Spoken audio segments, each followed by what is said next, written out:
News Alert, Republicans initially promised an Obamacare repeal on day one of the Trump administration.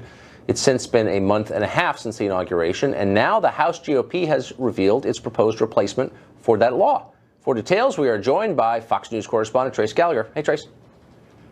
Hey, Tucker, let's begin with a name change. The Affordable Care Act would now be the American Health Care Act, and here are three big changes. The new bill repeals most of the Obamacare taxes, and the new tax credits would be age-based, not income-based, starting at $2,000 for people in their 20s, going up to $4,000 for people over 60. Credits are reduced for those who make $75,000 a year and phased out altogether for those making more than $215,000.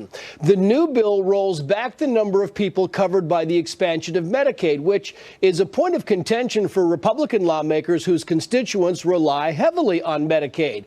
And the individual mandate and employer mandate, they are both out. So if you don't have insurance, you no longer have to pay a fine. Here's what stays the same. You can still get insurance with pre-existing conditions, and you can still stay on your parents' insurance until the age of 26. Now, what we don't know is how much the American Health Care Act will cost, because the Congressional Budget Office has not scored it yet, and we don't know how many people will gain or lose insurance. No surprise, New York Democratic Senator Chuck Schumer doesn't like it, saying, quote, this plan would cut and cap Medicaid, defund Planned Parenthood, and force Americans, particularly older Americans, to pay more out of pocket for their medical care. Kentucky GOP Senator Rand Paul doesn't like it for other reasons, saying, quote, it still looks like Obamacare light. There's still hundreds of billions of dollars in refundable tax credits. Asked what would make him support it, Rand Paul says,